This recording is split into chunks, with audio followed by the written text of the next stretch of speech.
नमस्कार, स्वागत आहे माझ्या चॅनलवर. आणि हे बघा, आपल्या बागेतील गुलाब इतके छान फुटलेले आहेत ना, कारण आपण त्याची वर्षभर काळजी घेतो, पण पाऊस पडल्यानंतर जे फुटवे फुटून येतात ना, ते खूप छान असतात. कारण जरी बी उन्हाळ्यात त्याला फुलं कमी असले किंवा त्याला नवीन फुटवे फुटत नसले, तरी आपण त्याची व्यवस्थित काळजी घेतो, त्याला उन्हाळ्याची वेगळी खतं देतो. त्यामुळे ते एकदम छान, थोडा जरी पाऊस झाला ना, की एकदम असे फुटवे फुटून येतात. तर तुम्ही बघू शकता, हे झाडं कट केले होते मी. आणि हे झाडं कमीत कमी 3-4 वर्षाचे झाडं आहेत. पण काही गेल्या वर्षी आणलेले आहेत. आता हे जे आहे हे गेल्या वर्षीच आणलेलं आहे. पण काही खूप जुने झाडं आहेत, ते सुद्धा इतके छान फुटलेले आहेत. तर खूप म्हणजे रात्री आमच्याकडे आणि सकाळी पण खूप पाऊस झाल्यामुळे मला पूर्ण झाडांचा व्हिडिओ नाही घेता आला. जेवढा घेता आला तेवढा घेतलेला आहे. तर बघू शकता तुम्ही, इतके छान फुटवे फुटून आलेले आहेत.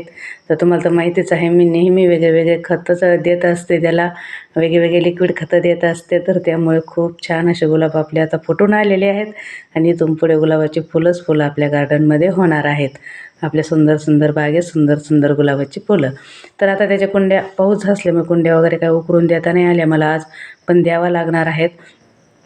जसे का आता हे बघा तुम्ही, खतं कसे असतात. आता हे अंड्याचे वगैरे हे जे आपण वेस्ट किचनमध्ये जे खतं बनवतो ते खतं आहेत हे. आणि ही काठी त्याला बांधण्यासाठी लावलेली होती. तर आपण आता थोडासा पाऊस उघडल्यानंतर अजून आपण त्याला छानपैकी खतं वगैरे देणार आहोत. आणि जे जमिनीवर झाडं आहेत ते सुद्धा खूप सुंदर फुटलेले आहेत. तर आपण जर व्यवस्थित काळजी घेतली त्याची, तर ज्यावेळेस त्याचे फुटायची वेळ असते छान तर त्यावेळेस गुलाब खूप छान फुटून येतात. आणि ज्यांचे छोटे असतात, कुंडीत असतात, वर्षभर त्यांना काळजी घेता येते.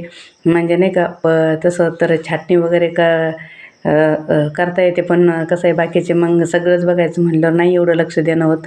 तरी पण खूप मी जास्त लक्ष देत असते झाडांकडे. तर बघू शकता, इतके सुंदर फुटलेले आहे. आणि पानं पण पावसामुळे बघा ना किती छान झालेले आहेत. तर एवढे सगळे फुटवे आता फुटून आलेले आहेत, तर खूप छान वाटतं. आणि जेव्हा फुलं येतील तेव्हा तर अजूनच छान वाटेल. हे ऑरेंज कलरचं गुलाब आहे, इतकं छान आणि इतकं मोठं फुलं असतं ना याचं. हे पिवळ्या कलरचं आहे. तर फुलं पण म्हणजे कलर पण आपले खूप छान आहेत. ज्यावेळेस फुलं येतील त्यावेळेस तर आपण व्हिडिओ करतच असतो. तर बघू शकता, छान असे आता आपले गुलाब फुटून आलेले आहेत. तर लवकरच फुलं पण येतील.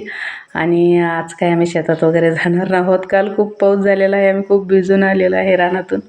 तर बघू शकता, याचा कलरच हे खूप छान गुलाब आहे बरं का. म्हणजे असं इतकं मोठं, खाली भुई रिंगण कसं असतं तसं होतं हे गुलाब. पण खरं त्याला जागाच नाही आहे तसं, म्हणजे नाही का, याच्यामध्ये असल्यामुळे थोडंसं त्याचा प्रॉब्लेम होतो.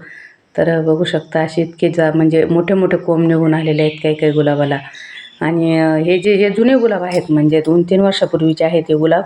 त्यामुळे याचे कोंब पण खूप असे ठोकर निघून आलेले आहेत. आणि हे जमिनीवरचे झाडं आहेत ते हे गेल्या वर्षी आणलेले आहेत. म्हणजे पार शेवटी आणले होते मी. आणि तेव्हाच माझं खरं चॅनल जास्त हे झालं. हे गुलाब आणले होते तेव्हाच पहिला व्हिडिओ माझा जास्त छान झाला होता. तर त्याला 6 महिने झाले असतील. तर 6 महिन्यात आपण खूप छान प्रगती केलेली आहे. इथून पुढे अशीच करू. आणि छान गुलाबाला फुलं आल्यानंतर पण आपण व्हिडिओ टाकू. तर काही एखादा अर्ध फुलं आहे गुलाबाला, जास्त नाही येत अजून.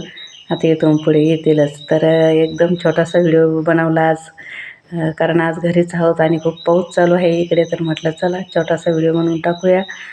कसा वाटला नक्की सांगा. व्हिडिओला लाईक करा, कमेंट करा, चॅनलला सबस्क्राईब करा. आणि रांगोळीचे व्हिडिओ बघा. आणि इथून पुढे आपले छान व्हिडिओ असेच येत राहतील, तर नक्की सपोर्ट करा. सर्वांनी प्रत्येकाचे व्हिडिओ बघत जा. आणि असेच पुढे जाऊया. छान झाडं, छान फुलं आणि छान भाजीपाला. तुम्हाला तर माहितीच आहे. तर मी भाजीपाला पण आता बघूया. आता काल पण लावलेला आहे, ते व्हिडिओ टाकेल मी. चला भेटू आपण.